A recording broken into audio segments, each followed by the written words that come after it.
Hello, and welcome to The New Terrain, where we map leadership in a changing world. Together, we'll explore the trends shaping the future of work, the problems businesses face, and how to unlock resilience and impact. In this three-part series, we'll explore the rise of AI, the dynamics of intergenerational workplaces, and how businesses can stay connected to purpose while navigating the challenges in this rapidly changing landscape. Hi, I'm Leah Zalinski, co-founder of Gather and Grow, and I'm joined by Rebekah Clark of The Beautiful Soup and Anique Coffee, my co-founder at Gather and Grow. Each of us have a unique perspective on purpose, leadership, and systems, and through these candid conversations, we'll uncover actionable insights to help you lead with clarity, compassion, and purpose. This is more than a conversation. It's a roadmap for thriving in the face of change. Hello and welcome. I'm your host for today's conversation. Again, I'm joined by Rebekah and Anique. Hello, ladies. Hi. Hello there. Today, we're going to be discussing purpose and impact in the AI era. We all know the business landscape is changing quickly. Gen Z continues to enter the workforce. AI is disrupting entry-level jobs, and leaders are struggling to find their way through shifting dynamics. But we're also seeing trends that show us that purpose-driven companies are outperforming their peers. Rebekah, why is purpose becoming a non-negotiable for businesses? It absolutely is. And I think it's because there's this realization that purpose isn't just a nice to have anymore. It's moved on from being a marketing add-on to really being a business imperative. Gen Z just won't work for companies that don't align with their values. Consumers are making purchasing decisions that are based on impact and their own values. And in an AI-driven world, the uniquely human elements of empathy and meaning and connection to something that's bigger than ourselves, it's those things that are becoming competitive differentiators. And so purpose isn't seen as soft skills anymore, but it really is a strategic advantage. When I was kind of thinking about this conversation today and real life examples and businesses who are considering these things, it reminded me of a conversation I've had with Tessa Clark, who is the founder of Olio, the world's first food sharing app. And she kind of captured this tension between AI and purpose perfectly when she said that AI both excites her and really scares her. And so from the excitement side of things, she sees it as having the potential to really accelerate social progress and democratize access to tools. At Olio, they're using AI to scale their impact faster without requiring those kind of massive financial investments that you might have needed before. But she's also scared by the risks and the potential for deepening inequality if AI is controlled by too few. I mean, we're seeing this particularly around bias. Another conversation was around AI and health and some of the inequalities that we're already seeing there. So it's really like any other tool. The outcomes depend on whose hands they're in. And when we're thinking about purpose becoming a non-negotiable in this AI era, what I'm seeing as I look across my client base, whether that's tech companies or government initiatives or nonprofits, is those organizations that are moving fastest on AI integration are also the ones that are most grounded in their purpose. And they're not afraid of the technology because they know exactly why they exist, what value they can provide. And it's that mission-driven clarity that becomes their North Star when they're making decisions about everything from AI implementation to workforce development. And I just wanted to kind of back this up with some data because there's obviously a lot of research happening in this space. And some of the stats that I found, purpose-driven companies outperformed the S&P 500 by 10 times over a 10-year period. Wow. It's incredible. 73% of British Gen Z are influenced by businesses' sustainability practices when they're making purchasing decisions, and 70% are willing to pay more. I'll put my money where my mouth is and pay more for truly sustainable products. And I know, Leah, you're in the US and Anique and I are in the UK. Across both countries, 46% of employees are considering leaving their companies because their values don't exemplify their own. There's a complete disconnect between what these individuals believe in and stand for and what their companies do. And you've got 50% of employees saying they won't even consider a job now at a company where it disagrees with its values. And then finally, when we're talking about money and purpose and all of the kind of intersections of these things, 68% of Gen Z, so nearly 70%, said they would take a 5% pay cut or more to work at a company with better values. And when we compare that with boomers, that was only 35%. So something's happening and things have completely shifted. And yeah, this is why it's non-negotiable. Companies they're not going to win if they don't actually have this at the heart of everything that they're doing. Absolutely. And in addition to purpose, there's a lot of parallels that you've mentioned between leadership as well. The clients that Anique and I work with are really grappling with this disconnect between how to be able to really make sure that they've got teams that are aligned behind the efforts that they're putting in. Anique, how are leaders having to evolve to meet the needs of this new workforce dynamic? Yeah, I think a big one that we see a lot of, and we've been talking about between the three of us, is this shift from authority to empowerment. This idea that like some of the power dynamics that we're used to seeing in the workforce just don't work for Gen Z. That kind of traditional command and control leadership model is fading. And we need leaders who coach, who listen, who empower, who are just have more resonance with their people, and especially true for the younger generations. So this idea of returning to purpose, but also returning to the culture, which is something that we talked quite a lot about in the 2020, 2021. It's kind of faded away, but actually this workforce is calling for it to come back. And so that is really exciting for me because I love that. But these companies that are kind of leading with strong mentorship cultures, especially, are going to be the ones who retain that Gen Z talent even more efficiently. And something that comes along with that empowerment is this idea of transparency. And I think that's a really interesting thing when it comes to AI. They are expecting more openness about strategy, about decisions, about values. They want to see that leaders are actually role modeling the values and the purpose. They want to see that there's people living it. And they want to see leaders who admit that admit uncertainty. Like they admit when things are unsure, when they're not sure how things are going to go. The leaders who are going to turn back towards their people in the face of uncertainty will absolutely be the ones who win. So if we can find the combination of people who turn back to their purpose and towards their people, that to me is just like the absolute winning combo. And I think one more thing to add to the mix would be empathy and using that as a leadership skill. That is critical right now. It's no longer soft. It's no longer about feminine, masculine energy necessarily. It's empathy as a leadership skill. It's directly tied to engagement, to innovation, to that experimental sort of culture that we need to have now in the face of AI. The combination of those things I feel is really important. That idea of shifting from authority to empowerment, leading with the transparency and leading with empathy. Yeah. And to build on what both of you have said, there's a connective fiber between the two of them, where not only is purpose really helping to drive the mission and the strategic imperatives of a business, but it's also giving leaders a filter that they can use to make strategic decisions across all of their business. And once leaders are able to really share that, to your point, Anique, about with transparency, with able to be alignment, with empathy, the team below them is able to really anchor into that and to be able to galvanize and support that momentum, because there's no ambiguity there. There's no questioning why you're making certain decisions. All of those things are just at the forefront of everything you do. And it just compounds the impact that you have as an organization. It's a really fascinating time, and it's definitely one from all of our perspectives. There's some really interesting shifts that are happening. Now, from a trend perspective, there's a lot with AI and with all of the discussion around Gen Z. There's so much discussion that's happening in the ether everywhere.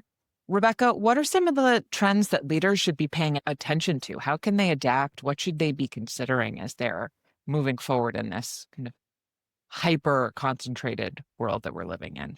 Yeah, absolutely. I mean, we're talking about purpose. It's kind of the theme through all of these conversations. But we're seeing that organizations with really strong ESG ratings are attracting better talent and customers, as I was just saying. Another important element, though, is also investors are recognizing this, and they're starting to factor purpose into valuations. And I think previously where kind of social impact or mission-driven companies perhaps struggled to get that investment being written off as, well, that should be charity or it's philanthropy. Investors are now starting to see there's some competitive advantage. And we're seeing, of course, impact investing has been around a while, but we're seeing more and more of that I think is really interesting. There's a skills revolution that, of course, is required. It's almost like with AI, the technical skills are having shorter lives for us than ever. And so I'm seeing the really powerful skills coming more and more to the front are emotional intelligence, creativity, systems thinking. All of those things that make us human are becoming more valuable. And this is almost a moment when there's this kind of AI versus human conversation that's happening to get honest with ourselves around how good are we at these skills that are going to be needed more and more. And if we're not really good at them or they don't come naturally to us, then we need to find ways to hone them. We have to ensure that we have the human advantage. And so continuous learning just isn't a nice to have anymore. It's really about survival for us. Another trend that I'm seeing is around the hybrid of everything. Hybrid has kind of been taken over by this notion of remote working or being in the office just a couple of days a week. But we're seeing more flexible career paths. We're seeing more people having multiple gigs or portfolio careers. And the old kind of linear career model is dead. People are going to be and already are juggling multiple professional identities. And I think as a collective, we're going to have to become a bit more comfortable with that. Traditionally, we've wanted to put people in a box and like, oh, okay, I know exactly what you do, but we're becoming multi-talented and really adaptable. And I think the other side of that as human beings is being comfortable with that and having an appetite for change, which as humans doesn't necessarily come naturally to us. So it's identifying what are some of these kind of opportunities and challenges and how can we kind of adapt ourselves within them. And so how can we adapt? I mean, I'm going to say this, of course, with my work in storytelling, but invest in storytelling capabilities. Purpose for business means absolutely nothing if you can't communicate it clearly, whether internally or externally. And the best leaders that I've been working with are becoming meaning makers. They're really kind of translating in a compelling and animated way what it is that they're doing. And they're taking those different audiences with them on a journey, and hopefully one that keeps them engaged and invested along the way. I was talking about the kind of AI versus human. Well, another way to adapt is AI plus human and creating workflows around that and identifying the different strengths so that let AI handle data processing and pattern recognition, all that kind of stuff that it's really fast and good at. And then we double down on humans taking responsibility for inspiration and creativity and ethical decision-making. And I think at the minute, the way that the media is reporting a lot of this and a lot of the kind of business dialogue, there's this moment of you've got a lot of people who are really excited about AI and a lot of people who are really scared because we're being told we're not going to have jobs anymore. And I think this kind of AI plus human is a positive framing because it enables us not to fall into the trap or fear of believing that there's no role for humans in the AI era, because of course there is. Our role is absolutely critical. And then the last thing I'll say really ties with what Anique was saying about empathy. And empathy is just going to be coming up more and more and more. And I'm so glad in recent years that leaders are really recognizing empathy and kindness as another competitive advantage. And when we kind of design and scale based on empathy, then you have an opportunity to amplify your human purpose. And I wanted to give a brand example of Bloom and Wild. I don't know if they've made their way to the US, Leah, but Bloom and Wild are a boxed flower company based, that started here. And I know that they've definitely expanded into Europe. They're going great guns. And their priority, as they've scaled, has been around their customer delight teams, as they call them. And I've been a customer since they were a scrappy startup. And they really recognize how deeply their product, which is flowers and gifts, are tied with human moments. So on the positive side, birthdays and celebrations, but also ill health and deaths. And their team have been given the tools, the space, and the empowerment that Anique was speaking about, so that they can interact with their customers accordingly. So for me, it's the tech and the human counts more than ever. Yeah, absolutely. Anique, I know we've been seeing some of these same trends when in the leadership development work that we do. What have you seen? What are some of the things that you've known to be true when it comes to what leaders need to be paying attention to right now? Yeah. First, I want to say absolutely love Bloom and Wild and recently sent a bereavement bouquet to a friend. Like it's real. That is such a great example to bring in, Rebekah. And I love the AI plus human. I think that's something in the past we've been talking a lot about how AI is going to be stealing the younger generation's jobs, and that's what's a lot's in the media. But the reality is that we need those people too. The skills that they're going to be learning are going to be a little bit different than maybe we originally thought. But the other thing that's true is that they're digital natives. They're the first workforce that is grown up with AI adjacent tools or AI innate. And that makes them really fast adopters. But they are also the same generation who's like, I don't want to use tech without a clear purpose. And so there's some things to really think about there with the idea of like trust and the ethical lens around AI. This Gen Z is really, really connected to that. Fairness, the ethics of it, the social justice of it. So leaders who use AI responsibly are the ones who are going to gain the most credibility. And they need to do that without losing trust. And what that kind of builds a bridge to for me is this idea of using culture as a stabilizer in change.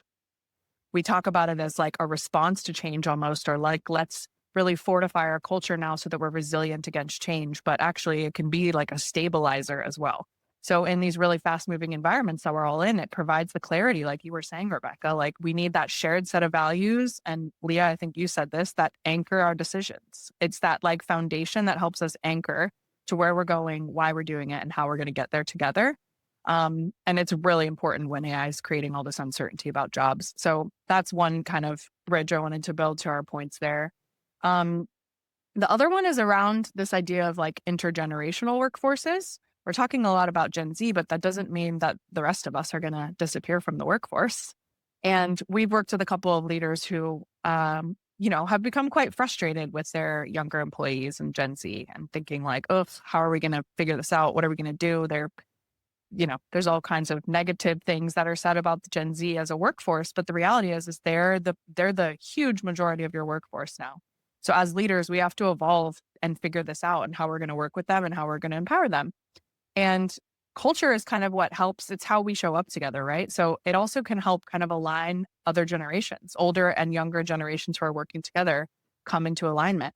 So instead of clashing over work styles, culture can kind of help us frame our differences as strengths. And that's the kind of places we want to work, right? Like, let's celebrate our differences. Let's bring in all of that creative abrasion that we need right now in this uncertainty. And so, yeah, this sort of like purpose infused culture where we're celebrating differences, we're using it to kind of stabilize our growth, but also just acknowledge like AI can do tasks, but it can't provide meaning.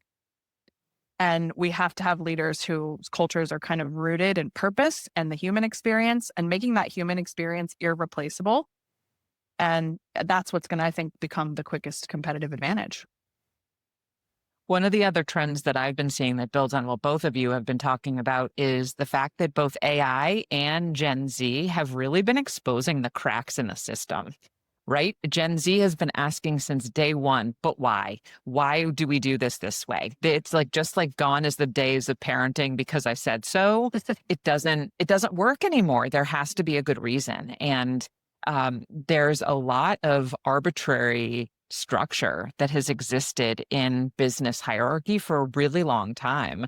And both AI and Gen Z are really forcing us to look at how we handle efficiency and workflows and how we really tackle the brittleness in our systems, because we can't fake it anymore. When you've got those instabilities, when you are not investing in the infrastructure that supports the decision making that you have as a leadership team, it's not going to fly anymore. And so while nobody likes to have a magnifying glass on the weak spots of their system, it's helpful. It's helpful to be able to understand where those gaps are so that you can take the steps to be able to fortify them. Now, Anique, I know we've talked a little bit about culture and how culture has an impact on organizations, but how can you see the combination of the trends that we're seeing and some things that can be done through culture? What are some examples that have worked in order to address these needs?